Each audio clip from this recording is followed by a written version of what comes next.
आन मिलेंगे मत वालों।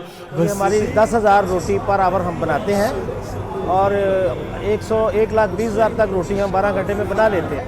मतलब मोस्टली पीपल वॉलंटियर हैं, हाँ वो इंजीनियरिंग सेक्शन से हैं, हाँ पैकिंग सेक्शन से हैं, हाँ वो प्रेपरेशन से हैं। प्रेपरेशन आटा डो करना होता है और उसको तैयार करना होता है, और पैकिंग सेक्शन है जो रोटी पैक करते हैं। इंजीनियरिंग सेक्शन है जो इसको मेंटेन करता है सारा साल। मैं इनका ख्याल रखता हूँ कि अगर कोई ख़राब है इनको निकाल के बिन में फेंकनी है, तो फिर आगे जाके कोई मसला ना बने। इस साल हमने ये सिस्टम बनाया है कि जिस तरह हम 150 किलो आटा गूंथते हैं, ये सीधा जाएगा इस कटर में।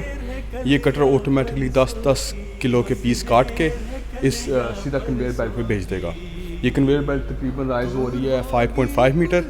इससे सीधा आटा चला जाएगा हॉपर में, तो हमें डब्बों की और ज़रूरत नहीं पड़ेगी। हज़रत मसीह मौद और खलीफतुल मसीह जितने भी गुजरे हैं उनकी जो इरशादात हैं उनके मुताबिक हर बंदे में बहुत जज्बा है कि मेहमानों की खिदमत करें, और अल्लाह ताला हमारी दुआएं कबूल करे और हमारा सुरखरू करे और खलीफा वक्त को हमसे राज़ी रखे। कल या परसों।